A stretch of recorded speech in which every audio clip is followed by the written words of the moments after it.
question of, you know, after you leave the summit, is there something you feel now that you can see some direction in pursuing? So thanks again to the panelists for this, for their opening comment. Esther, you're about to... Yeah, or I think we would also welcome constructive criticism of our ideas. Indeed, indeed. Yeah. So we have our microphones on the side, so ladies and gentlemen, please indicate your desire to speak. I'll attract the attention of the people with the microphone will find you, and we'll have some comment. And I'm very glad that Pavan Dugal has his hand up, and then there's a gentleman in the back there. So Pavan first, please, the microphone. Thanks. And then the gentleman right at the back. Thank you, Greg. Bruce's comments have, shall I say, put into sharp focus one important issue, and that is that I think we have yet not been talking into on the Cybersecurity Summit, which is cybersecurity is not just security of computer systems. It is security of individuals and data of individuals resident on computer systems, computer networks, and communication devices. So I think when this summit is talking about cybersecurity, we will have to deal it at various platforms. One plane, purely simpliciter security of computer systems, networks, and communication devices.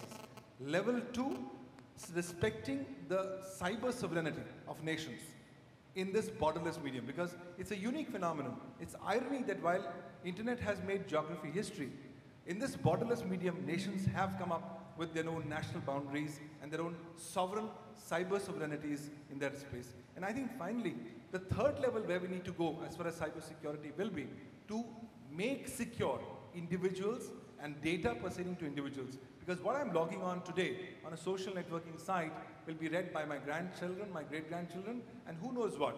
We are beginning to see that. Like in India, a couple of cases that I've handled, we have found human relationships being directly impacted. A journalist, a top-level journalist of a top-level newspaper, had a live-in relationship, documented it on a social networking website. After 3 years, she goes in for an arranged marriage, and the marriage goes completely kaput thanks to somebody pointing out to the archives. So I think it's the importance of cybersecurity to personal data that would also need to be considered. Thank you. Thank you, Pavan. The gentleman at the back. There was a hand. Sorry, yeah, over there. Okay, thank you. First of all, I'm Larry Clinton from the Internet Security Alliance. Briefly, I want to underline and endorse Bruce's notion with regard to generation, notwithstanding the wonderful international diversity of our organization today. We're all immigrants.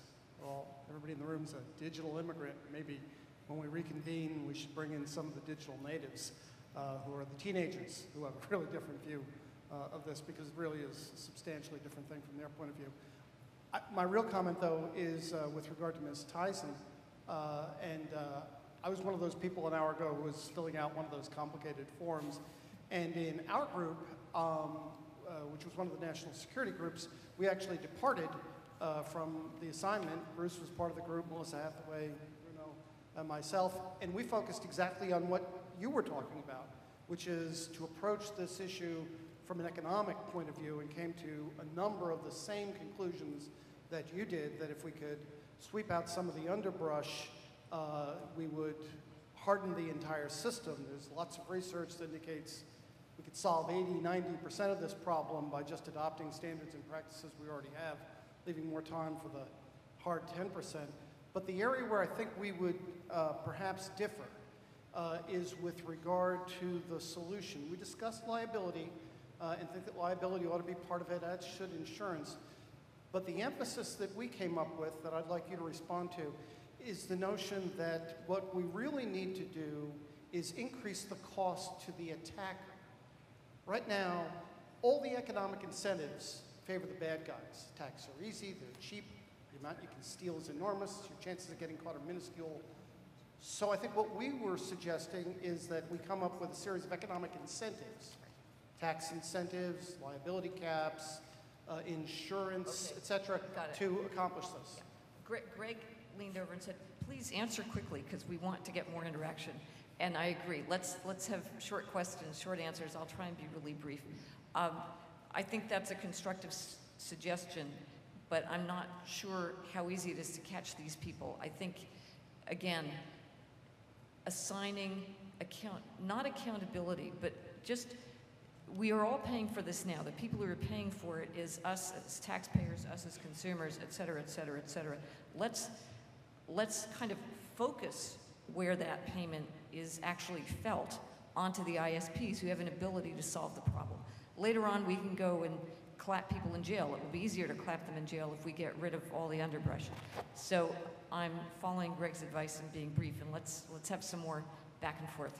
And more criticism and constructive answers, too. Yeah, thanks. I see Jim Steichler at the back and then the gentleman on the side. Why don't we take the gentleman on the side since you're closest with the mic, and then Jim.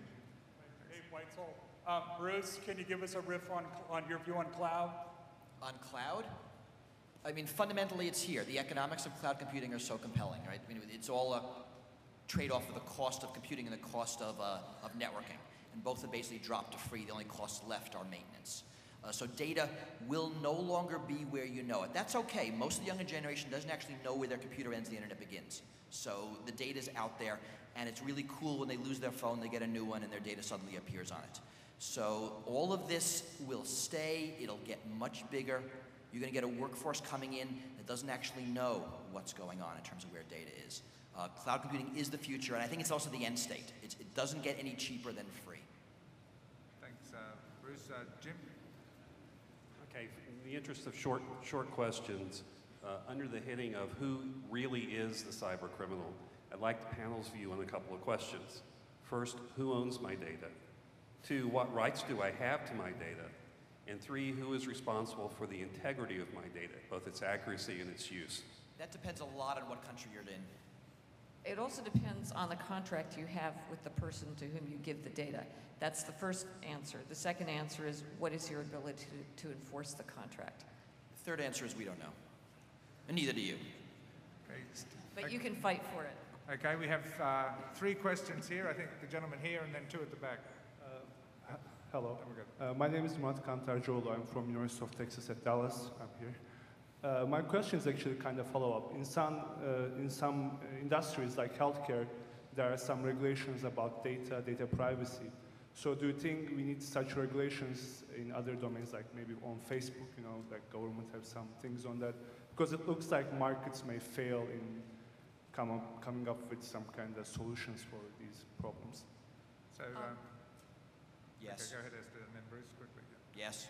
I would argue the problem with Facebook isn't their contract, it's their disclosure of the contract, and as Bruce says, the manipulative form of it. So I would like to have the FTC in there threatening and force Facebook to clean up its act in terms of making it easier for users to understand what's going on.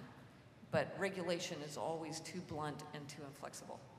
Okay, we'll take Aaron, but then the microphone should go back. There's a gentleman right at the back, yeah. And then one in front and then Aaron, if that's okay, Aaron. Just, no problem. Yep, thanks. Go ahead. Hi, this is Paul Davis. I'd like to follow up on, we've talked a lot about people and their rights, but we've not talked about the characteristics of their digital footprint and how it's borderless. It goes beyond borders where countries have different laws and different policies. And so, you know, as we have this younger generation who is, you know, ambivalent to what they're doing, you know, how do we help them to have and know what the characteristics of their digital footprint should be? Let's just take that one on notice. Moving quickly. Who's the next person at the back there? Sorry. No. Okay, go ahead, Aaron. It was interesting to me, Aaron Presnell from Jefferson Institute. I heard Esther mention that we should, that users should pay a premium for insecurity. And then there was the alternative from Addison that users should pay a premium for security, which seems like a fundamental philosophical difference. I wonder if you could just address that and quickly. Okay, we have a question on notice about digital Okay. footprint and then this one as well. So. Yeah, you're paying